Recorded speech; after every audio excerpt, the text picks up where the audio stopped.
Hey everyone, we have Jason here, COO at OKcoin. He'll be doing a talk on bridging the CeFi and DeFi gap, and I'll let him take it from here. Great, thank you. Can everyone hear me?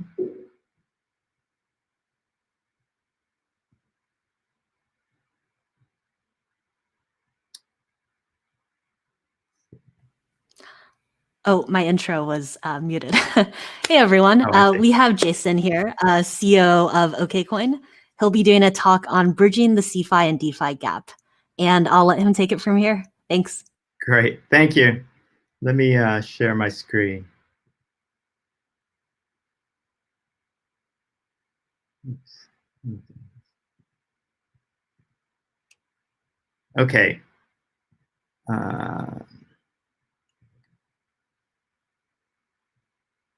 All right. So I'm going to be talking a little bit about CeFi and DeFi and sort of our thoughts around what that looks like going forward, and as well as sort of misunderstandings in the past. Let's see.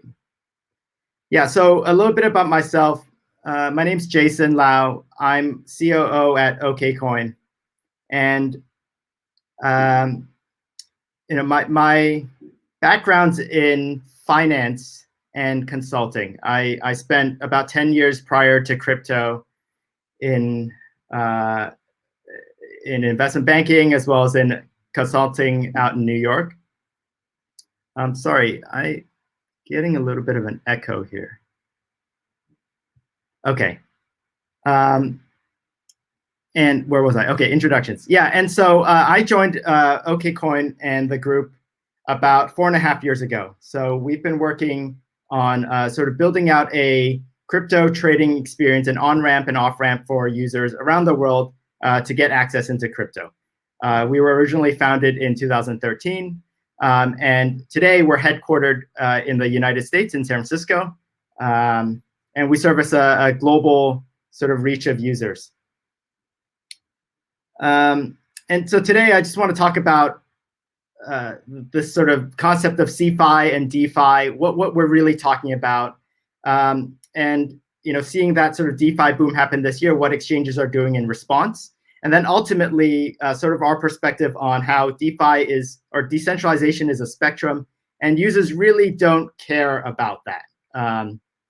So let's get started. I can't see your questions if you have any, but feel free to leave them. I'll take a look towards the end. So what is CeFi, and what do we mean by that? I use quotes because I'm not super fond of the terminology itself, but CeFi, as we in our space understands it, is really a platform or a business that sort of takes care of the users sort of front to end, right? From custody to trading to order matching, and then ultimately to settlement. The examples, and I'm using sort of exchanges as sort of the crux here, basis for this talk. But examples are certainly players like Coinbase, Kraken, ourselves, BitMEX, right? These are platforms and names that you're familiar with, sort of have been part of the crypto journey all right from the beginning, and that's sort of how it's been done for the longest time. Users, I'll just show you, some of these user experiences. The users are familiar with these experiences, right? You see there's a login button, there's a sign up, register. These are terms that users are familiar with. And sort of everything is within this interface where people can look at prices, can trade, can participate, and ultimately deposit and trade, right? These are sort of really sort of there's a borrowing of this experience from sort of traditional finance, which is I guess the ultimate CeFi, and so these experiences are very familiar to users. And so why do users come to use CeFi at all, right? And again, that familiarity is important. The UX, the way sort of custody is done, right? We are all familiar with going to a bank, giving and depositing our money and getting it back when we need it. We're familiar with sort of fiat rails, right? We're familiar with being able to move funds from our bank account into another fintech or another sort of fiat, finance application, and therefore we trust sort of these interactions. Users are trustworthy of, millions of users are trustworthy of these interactions precisely because it's so normal. And then secondarily, there's, because everything's sort of operating on one platform, built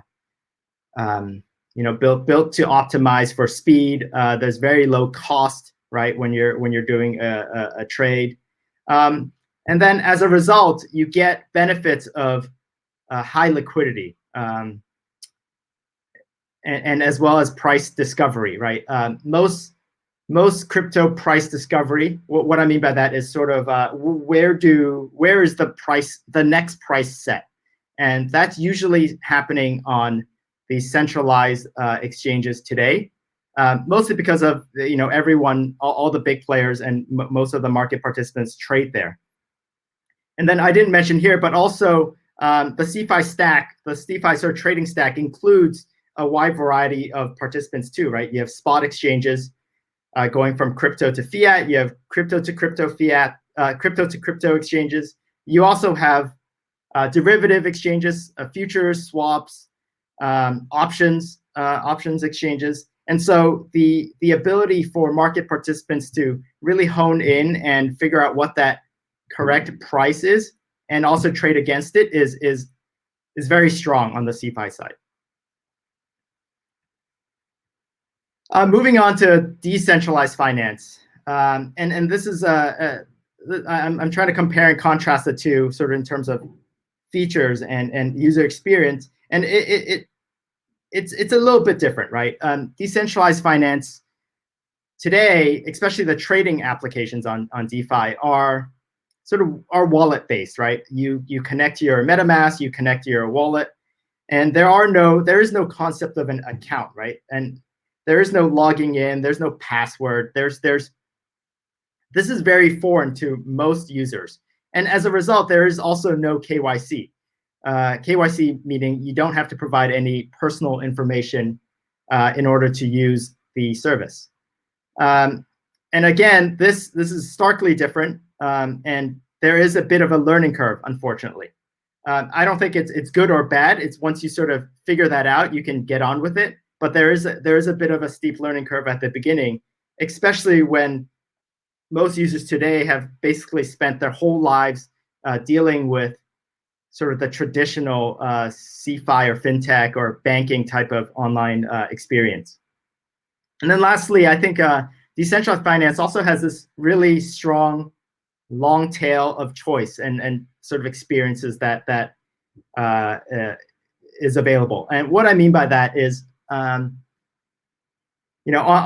centralized platforms, the tokens that you have access to, the tokens that you can trade, are determined by the platform. There is a screening process. There's oftentimes regulatory reasons why certain tokens cannot be offered. But in DeFi, you have this ability to basically list and make available anything that's out there. And as a result, you also get into sort of different experiences, right? And let me just flip over here for a sec. You kind of get different experiences and different sort of UIs and experiences that allow you to trade in different ways. I think the core sort of trading experience most of us are probably familiar with is Uniswap's sort of simple converting from one token to another. There is no order book. There's no chart. There's nothing for you to really. It's a little bit different from the centralized experience. And then you look at something like a DEX aggregator, like 1inch here, and you see all these toggles and nomenclature about different gas and things like that. Again, it's just a very different experience, but it enables, but because sort of DeFi's composability and sort of permissionless lists, you can build things and people can experiment and try to create different trading experiences across the spectrum. And I think that's super cool. And so why do users turn to DeFi? At least from our perspective, we see that DeFi has had a strong uptick in interest, and as a result, and innovation also. And as a result, there have been sort of these opportunities for higher returns, whether that's trading the tokens themselves, farming them for yield, or even just lending them out on sort of lending protocols. A lot of users have found that to be financially very, very attractive. And then there's sort of this concept of flexibility and choice that I mentioned earlier. Users can sort of experiment and play with and get to interact with a wide variety of different platforms and protocols. Third, ownership. A lot of users do value this ability to self-custody and sort of manage your own keys and ultimately be responsible for the decisions that you make. I think that's attractive to some, though I will say that probably not for everyone. And this involves doing your own due diligence on the protocols and dApps that you interact with. Sometimes it's relying on others to do sort of maybe security audits, but ultimately the decision to do that is solely your own, and as a result, the consequences are your own. And lastly, of course, the memes on DeFi are infinitely better than what we have on the CeFi space, and so it's just way more fun and exciting. So I've sort of compared the two ends of the spectrum, and I think it does seem like they're quite far apart, right? You have users on one end on the centralized space that sort of fully trust their platform. They're willing to give up sort of their own private information. They're willing to give up their activity. They're willing to give up custody of their tokens in exchange for this really familiar, cheaper, faster experience. Whereas on the DeFi side, you have users that really want to take control of that and maybe experiment a bit and really be on the cutting edge and try to participate in these sort of new developing systems of governance and systems of liquidity and distribution. So it does seem there's like a big gap currently. What I want to highlight is that exchanges have obviously noticed the strong interest from users towards this space, and part of what we do is to focus on user needs. Our core sort of value proposition is providing user access to crypto, right? Providing it in a simple and easy, familiar, trustworthy way. And so, this really is the crux of what exchanges are trying to do today, to enable and allow users to access some of these DeFi tokens as well as some of the DeFi, functionality while making it simple and familiar. So there are a few things that I've highlighted that exchanges are doing. One is very simply just listing the DeFi tokens themselves, providing that on-ramp and off-ramp for users to convert dollars or euros into these ecosystems, allowing them to take them off and sort of bootstrapping and jump-starting that adoption. So you can see that. I just took Kraken as an example, but a lot of exchanges have been listing, ourselves included, listing a lot of so-called DeFi or DeFi assets. And then secondly, I think exchanges are focused on trying to see how they can bring some of the higher returns and higher yield, especially in sort of farming and different vaults and things like that to sort of centralize exchange users. And then while it's sort of taking away some of the pain points that users have when they go access these. I use this. This is from OKEX's Earn page, and I actually purposely chose a Chinese one just to show that this is really a global sort of phenomenon here. And what we're seeing here is the exchange is actually allowing users to, just like on the DeFi side, pool their assets together. But the exchange is doing it on the user's behalf. So the exchange sort of bears all the complexity and burden of interacting with some of these smart contracts and protocols. And the benefit to the user is it's really, you're still on the same platform where your crypto assets are. You're still familiar with, the language is familiar. And you can see sort of from a bird's eye view, like what are the differences and how much would I earn by participating in different projects, right?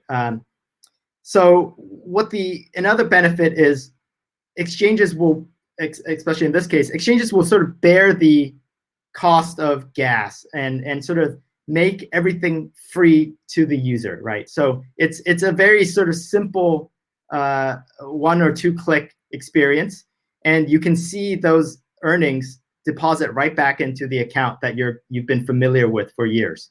And so I think this is a trend where more and more exchanges are doing this. I know I think Binance are certainly doing this, and I think it's a sort of in between where users can participate in DeFi, but also have the familiarity that they have, as well as sort of customer support and things like that, where they don't have to take full ownership of the decisions that they make, besides sort of the returns.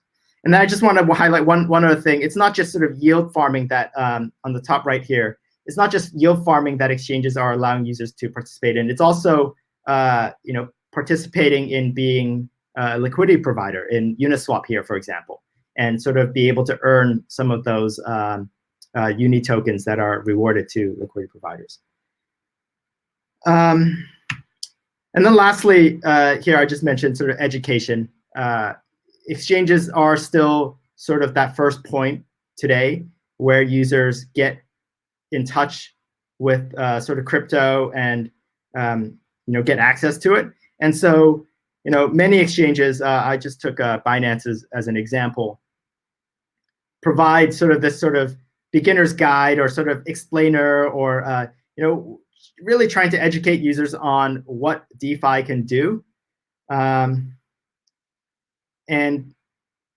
yeah, I think that's very powerful, right? A lot of users do still come here to pick this stuff up.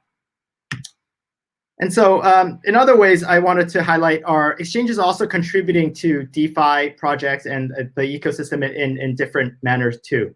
I talked about the pricing and the liquidity that they're providing, being really that on-ramp to jumpstart some of these ecosystems. But I also want to highlight oracles.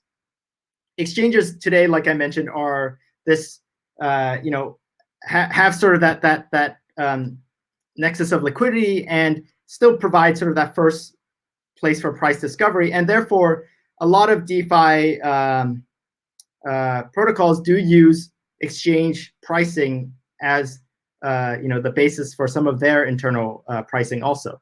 And I just want to give a couple examples. Here's Compound, right?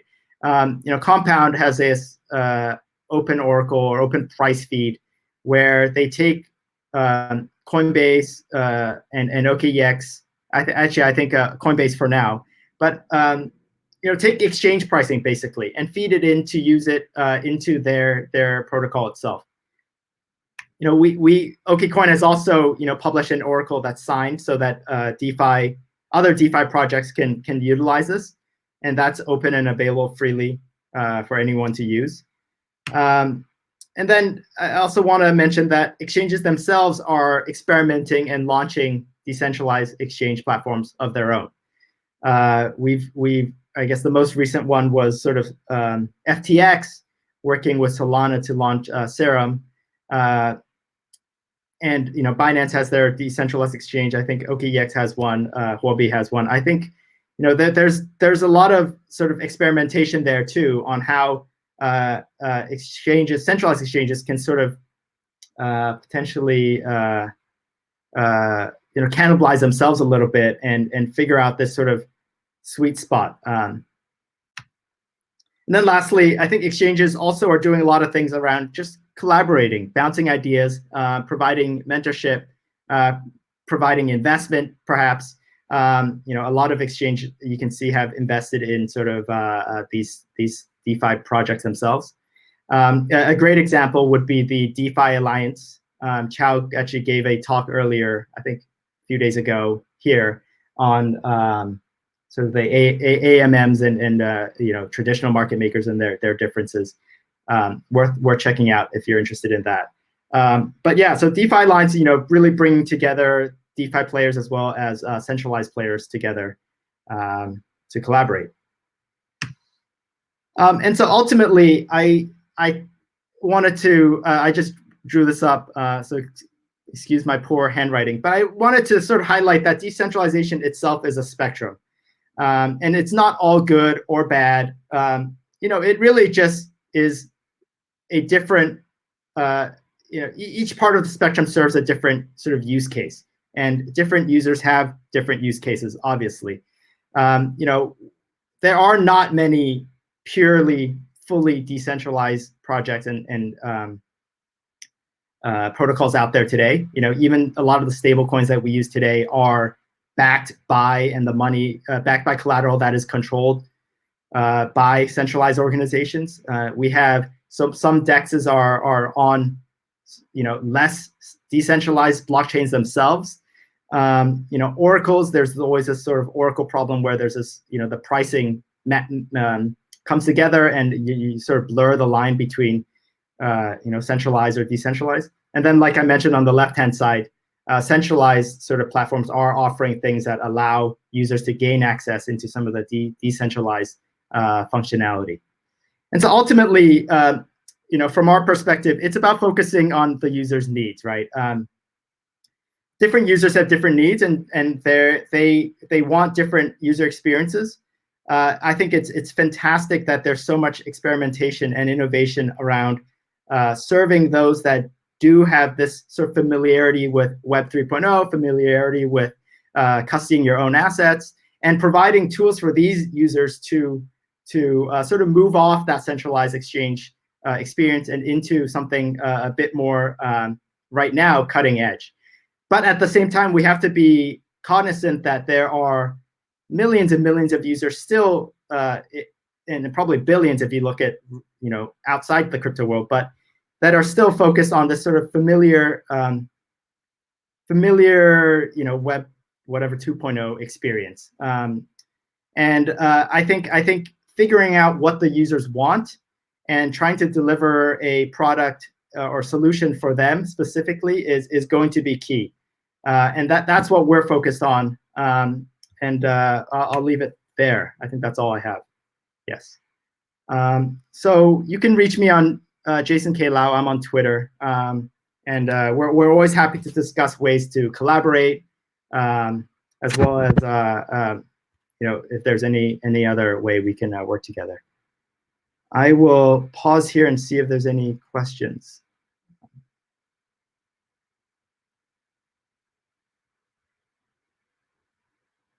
So you have 2 questions in the Ask a Question section. Let me see here. So let's see. Okay, so we have a couple questions and also a few minutes, so that's great. How does Roxana says, how does no KYC comply with AML, anti-money laundering regulations? I think this is a good question. We're a OKcoin's a regulated entity here in the U.S. and in Europe, we as an industry have sort of struggled with getting clarity from regulators over the years, and I think now it's pretty clear that providing services around crypto trading falls under the sort of the AML regime. And so for DeFi, I think it's a bit, we're back at that stage for DeFi. It's a bit murky as to how enforcement would even happen, or how would someone have to do that. I don't have answers, but I think it's going to be a challenging subject for regulators to tackle in the next couple years. I know for sure they have their eyes on it. It may not have bubbled up to the top of their list, but certainly this is something they will be aware of. And I think if you're building a project, I would certainly consult with a lawyer first if you have any sort of concerns around that. What are some examples of compelling cross-chain mechanism from centralized exchanges that you have seen? I'm not sure. I actually don't know what exactly you mean here.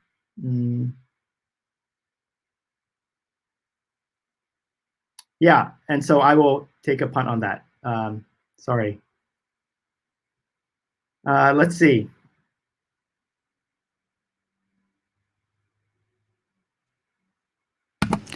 So right. There are some blockchain-based AML apps, like you mentioned, Roxana. Yeah, I don't know if that's the right solution. There's always this misnomer that everything you do is maybe anonymous on DeFi. I highly doubt that's the case. And so certainly, I think users can, I don't know, voluntarily or maybe forcefully be revealed by some of these blockchain analytic tools. How can tokens on DEXs be verified just like the ones on centralized exchanges to avoid rug pulls? Again, I think that's the trade-off, right? Is if you allow users to do things in a permissionless way, inevitably there will be players that try to scam and defraud others. And the onus, unfortunately, today is going to be on users to do their homework and make sure you don't fall for those. I guess there's certainly ways where we could merge these two worlds, but one of the benefits today of centralized exchanges, I'd say, is that they do take the time to curate and do some due diligence on these projects. I can't speak for everyone, but certainly we do a very thorough due diligence process on every token that we list. And so if that's a concern, I think you might want to stick with centralized exchanges.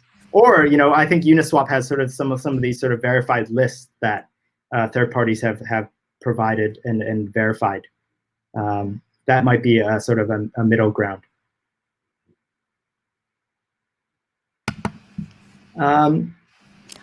Cool. So I actually have a question. There are no more questions. Thank you, everyone, for joining. So I actually have a question. Thank you, Shinju, for organizing. This has been an incredible few days. Very impressive. No problem. Can you hear me? All right. Thanks, everyone.